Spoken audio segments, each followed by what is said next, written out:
예를 들어가겠습니다. 김부선 특집 김부선 이야기를 좀 해야 되는데 이유가 있어요. 이유가 그냥 하는 이야기가 아니야. 일단 김부선이 그 강용석을 변호사에서 해임했죠 지금. 네.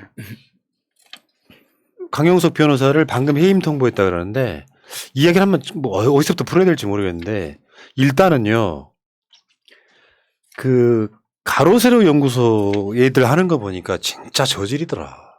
자기 의뢰인을 강용석이 사실이 아님에도 불구하고 요 방송에서 까는 거 보고 저건 사람 아니구나. 그러니까 김부선은 그 변호사한테 했던 말을 그대로 까는 거예요. 그 변호사법 위반 아닙니까 그건? 당연히 위반이고 그래서 네. 해임했다고 하는데 문제는 그 김부선한테 후원금 보내면서 이재명과 소송하라고 돈 보내준 게 누구야? 똥파리들이에요. 그 강용석이 누구랑 싸운다? 조국 장관이랑 싸우잖아요. 얘네들은 진짜로 조국 장관의 지지자나 문재인 대통령 지지자가 아니었던 것이 그냥 드러나는 이런 상황이었던 거고.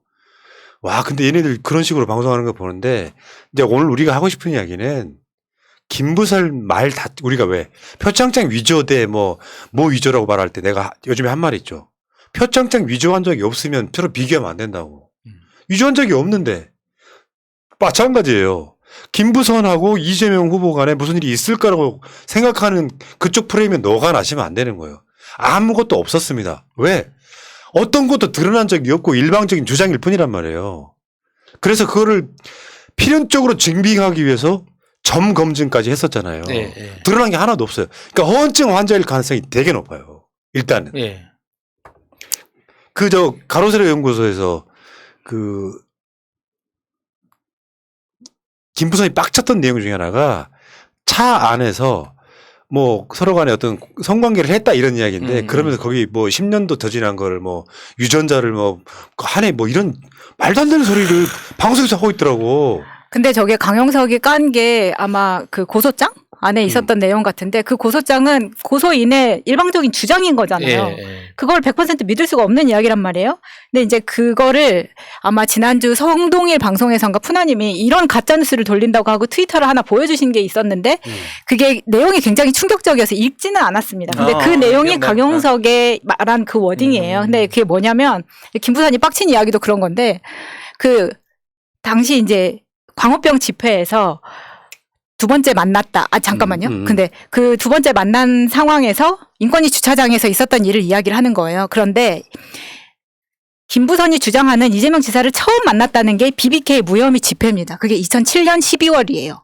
그리고 그 다음에 언제 만났냐? 그 12월 다음 날 인천 바닷가에서 밥을 먹었다. 그게 낙지 먹었다. 그 낙지인데 인천에서 그때 당시에 낙지를 먹었다는 그 집 결국 영수증이든 뭐든 아무것도 근거를 찾지 못했죠. 많은 사람들이 거기 찾아가서 사진 찍고 막 했는데 나오지가 않았어요. 거기에다가 당시에 이재명이 사진을 찍어줬다. 그리고 이재명 사진을 찍었다.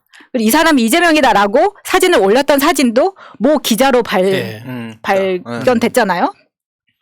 그런 여러 가지 거짓말들이 있었고 그 자기 사진을 올리면서 이거 이재명이 찍어준 거다 했는데 알고 보니까 사촌 동생 조카 뭐 이렇게 찍어준 사진이었다는 게 다 거짓말이었어요. 사실 그런 거 한 가지도 없어요. 그리고 그 다음에 만났다는 게 지금 바로 이 인권위 주차장 이야기입니다.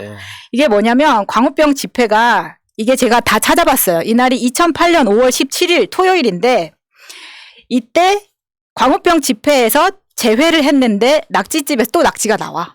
낙지집에서 식사를 하고 국가인권위 주차장에서 일이 있었다고 이야기를 하는 건데 이게 강용석과 김부선의 말이 다릅니다. 강용석은 1층 주차장이라고 말을 하고 있고 김부선은 지하 주차장이라고 말하고 있는데 지금 1층 지하 주차장 모습을 보고 계시는데 보시다시피 이게 건물이 크지 않아요. 그렇기 때문에 주차를 쫙 하면은 사람이 지나가면서 다 볼 수 있는 구조로 돼 있어요. 그리고 1층 주차장 같은 경우에는 저렇게 위로 다 있기 때문에 많은데 지금 인권위 건물이 아니라 제가 다 찾아봤더니 인권위가 지금 건물 이전 건물입니다. 거기가 어디냐면은 서울특별시청 바로 옆에 있는 건물이에요. 금세기 빌딩이라고. 저기가 그 금세기 빌딩인데 당시 2008년 5월 17일에 광우병 집회 때 사람이 정말 많이 왔던 집회 중에 하나였어요. 보시다시피 사람이 저렇게 빽빽하게 들어와 있었고 그 위에서 찍은 사진 보시면은 저 정도. 예. 그러니까 우리가 촛불 집회 가서 보면 아시겠지만 저 정도면 사람이 움직일 수가 없는 상황이에요. 그렇죠. 그러면 주차장이든 화장실이든 꽉꽉 차 있는 상황이라고. 예, 예. 어딜 가든 사람이 많은 상황에서 그게 그런 일이 벌어질 수가 있는 거냐. 마치 자기가 당했다는 식으로 이야기를 하거든. 자기는 당했다. 서울시청 바로 옆에 사람들이 막 여기저기 다 올라가 있고 막 예. 인산 일인 상황에서 그러니까 쉽게 표현 차 안에서 뭔가를 했다 이런 건데 방송으로 좀 하기가 좀 그렇긴 하지만 네. 그러니까 호언증 환자가 계속 머릿속에다 그림을 그리고 그거를 강용석한테 이야기한 반대로 말하면은 강용석이 봐도 김부선 말이 웃기거나 곧이곧대로 안 들리는 상황인 것 같아요. 그렇다 보니까 이제 자기 방송 소재로 써먹는 거야. 김부선의 주장만을 갖고 거기 10년 전인데 그 뭐 유전자 검사를 해야 되네 말해 같은 이런 소리 하고 있는데 미친놈들이가지고 그냥. 그러니까 필로폰 중독자들이 갖는 후유증 중에 하나가 굉장히 심각한 정신착란 또는 그 정신분열증 증상을 겪습니다. 우리 요즘은 정신분열증이라는 용어 대신에 조현병이라고 하죠. 근데 그 조현병의 그 증세 중에 하나가 허언증이 그 안에 있습니다. 그러니까 망상이죠. 존재하지 않았던 일에 대해서 내가 있다. 그리고 그러니까 필로폰 중독 환자들이 겪는 그 심각한 게 또 의심증도 있거든요. 그러니까 저는 여기까지 하겠습니다. 아니 나는 네. 저거 필로폰 중독증 환자들한테 그런 증세가 있다고. 네. 매트릭스 4편이 나온다고 합니다. 네, 매트릭스 내용 뭔지 여러분 아시죠? 가상 현실과 실제 현실의 구별이 안 되는 상황. 그러니까 우리가 다시 한번 정리 한번 해보시자고. 김부선과 이재명 후보 사이에는 아무 일이 없었어요. 네. 계속 거짓말을 나와서 발전해가지고 이제 스스로가 그렇게 믿을 정도 지경에 이르렀을 거예요. 나는 이재명과 사귀었다. 그걸 저쪽이 봐서 무슨 무상연애네 이런 소리 다 가짜다. 왜냐면은 어떤 주장을 하려면요. 근거를 가지고 이야기를 해야 될 거 아니에요. 그러면 정황으로 봐도 사귄 적이 있겠네라고 싶은 어떤 그 정황이 있어야 되잖아요. 근데 오직 주장만 있는데 증거는 단 한 가지도 안 나왔어. 점이 있다면서요. 잘 안 되면서요. 안 나왔잖아요. 맞아요. 그 인권위 주차장에서 봤다 그 이야기를 할 때 점 이야기가 나옵니다. 이게 지금 공지영 씨하고 그 녹취에 들어보면 있거든요. 그러면 그 좁은 차 안에서 그 점까지 봤다는 이야기야. 난 그것도 웃기고 결국 그래서 깠잖아. 안 나왔잖아요. 그런데 이런 주장을 다시 하고 있다는 것 자체가. 그러니까 김부선은 지우되 언론들이 이걸 받으면 안 되는 거고요. 이 자체는 그냥 악플 이상도 이하도 아니에요. 김부선의 행위도 마찬가지지만 두 번째. 이번에 형수 욕설이 다시 소환된 이유가 하나 있었어요. 김혜경 여사가 낙상한 사건에 형수한테 욕설할 정도의 사람이니까 그렇게 나쁘게 본다라는 논리를 만들더라고. 그런 사람일 거다. 근데 다시 한 번 말씀드려요. 모르시는 분들을 위해서. 이제 말하기도 지쳐요. 법원 판결문에도 나옵니다. 이재명 지사가 형수한테 했다는 욕설은 이재명 지사가 형수한테 한 욕설이 아니고 이재명 지사가 형수랑 통화하다가 여러분들 그 지금 아까 새날 2채널 새날 패밀리 채널에 보면은 과정 환경이 나와요. 환경이 나오는데 이재명 후보가 엄마랑 관계가 다른 형제들보다 훨씬 더 돈독해요. 특별히 엄마랑 사이가 가장 좋았던 형제 중에 하나예요. 그렇다 보니까 엄마한테 자기 형이 쌍욕을 하고 내가 나온 구멍을 어쩌고저쩌고 이런 식의 욕설을 하고 엄마를 패가지고 병원에 입원해 있는 상황이에요. 빡이 쳐가지고 7년 만에 형네랑 통화를 하는 거예요. 내가 봤을 때는 형수는 자기 형이랑 한 편 먹었기 때문에 의절하고 살았던 거야. 근데 엄마를 때려가지고 입원시켰던 형은 통화가 안 되고 형수랑 통화가 되니까 형이 엄마한테 했다는 말 그 욕을 그대로 돌려주면서 이렇게 하면 좋겠냐라는 이야기를 앞뒤 다 자르고 마치 이재명 후보가 형수한테 욕한 것처럼 편집해서 돌렸지. 그러면은 지금 이재명 후보가 형수한테 한 욕설을 우리가 들은 기억이 있기 때문에 부인을 팼을 것이다라는 논리로 증폭을 시켜버리는 거란 말이야. 이게 온당하냐 말이에요.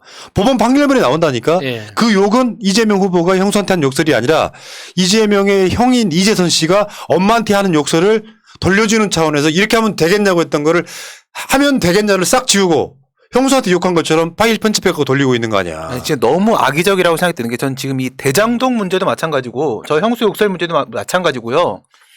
수년간 싸워서 이미 결론을 내린 부분이에요. 그러니까 부장님 얘기하신 대로 이재명 후보가 대법원까지 가서 싸웠던 그 판결문에 보면요. 다 나옵니다. 대장동 사건에도 아무 의혹이 없다. 저것도 다 가짜다. 이게 이미 재판을 통해 다 밝혀진 내용인데 그거를 가지고 다시 들고 나와서 장난을 치고 있다라는 게 저 상대편 애들 정말 위험한 애들이다. 그러니까 형수욕설, 김부선, 대장동이요. 이 정도 됐으면 이재명 후보가 관련이 있었다면 진짜 나왔지. 이재명 700억 뭐 은닉 안 나오잖아요. 없다니까. 그 측근은 아니지만 측근이라고 프레임화 시키는 유동규가 받았다는 뇌물이 3억이고요. 곽상도 아들이 받은 뇌물이 50억이에요. 이거 어떻게 설명할래? 윤석열 아버지 집을 김만배 누나가 사줬다고.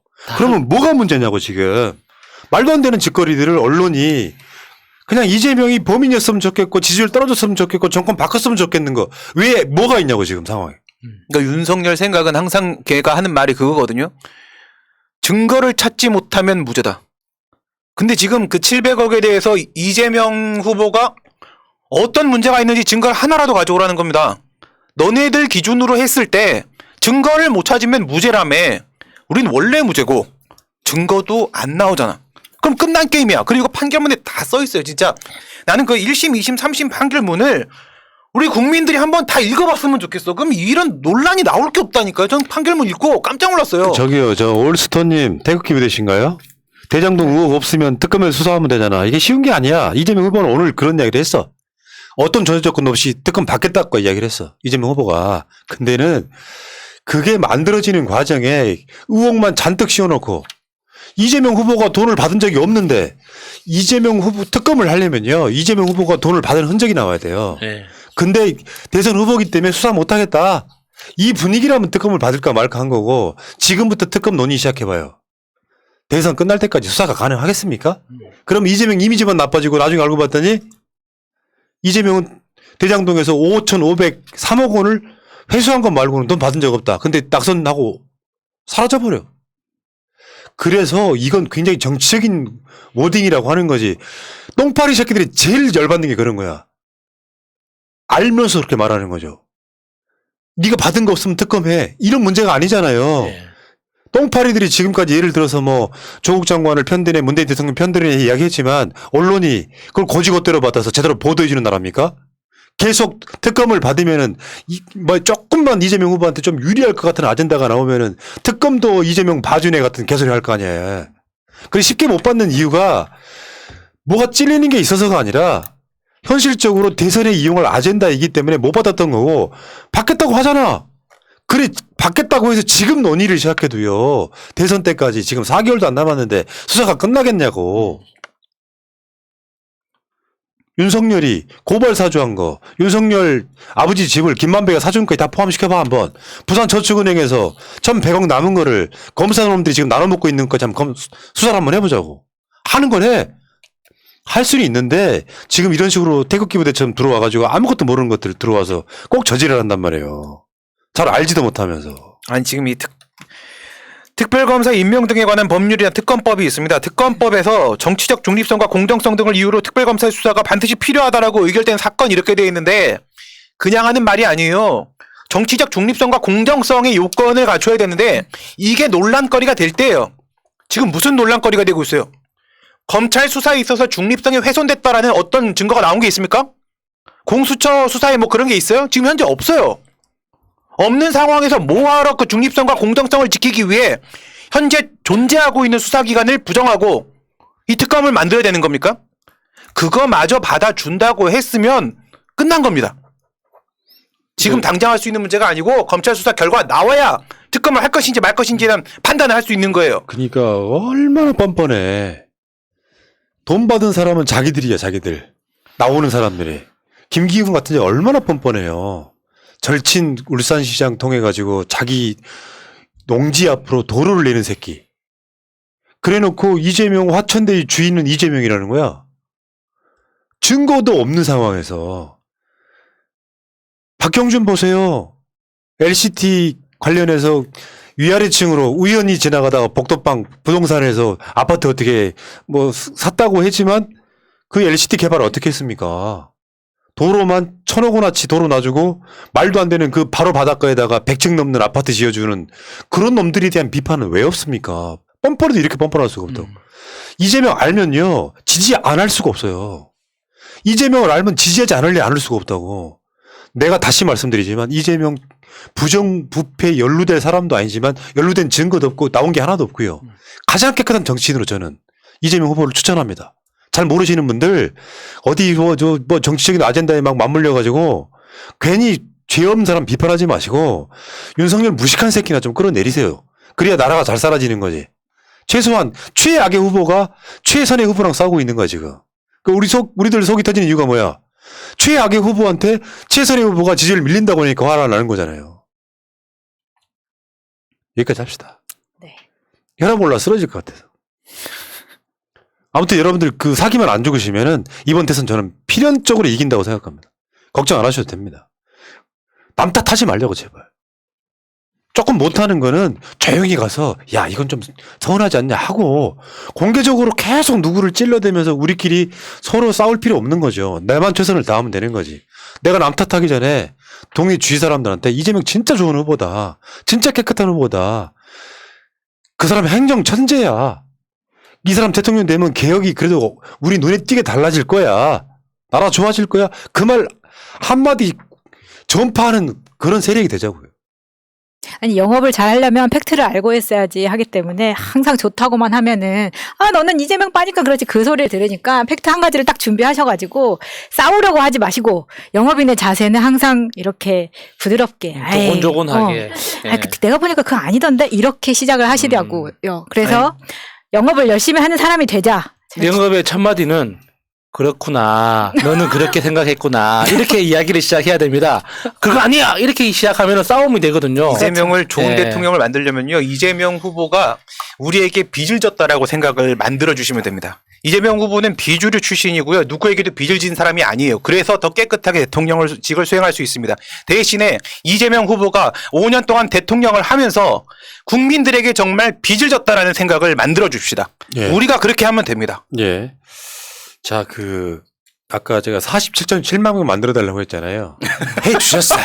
야. 감사하고요. 여러분에게 빚을 졌습니다. 이게 47.8만 명 가야 돼.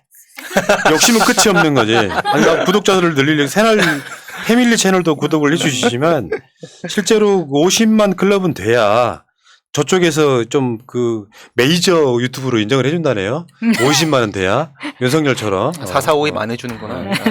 자, 여러분 감사드리고요. 이제 50만 클럽에 2만 2천 명 남았다. 예, 감사드립니다. 굿샷! 자, 그리고 초반에 말씀드렸던 새날 마켓 관련해서 감사하실 분들은 감사하시고, 필요하신 분들은 주문도 하시고, 이렇게 물러가도록 하겠습니다. 자, 새날 물러갔다가 내일 낮방송에 다시 오겠습니다.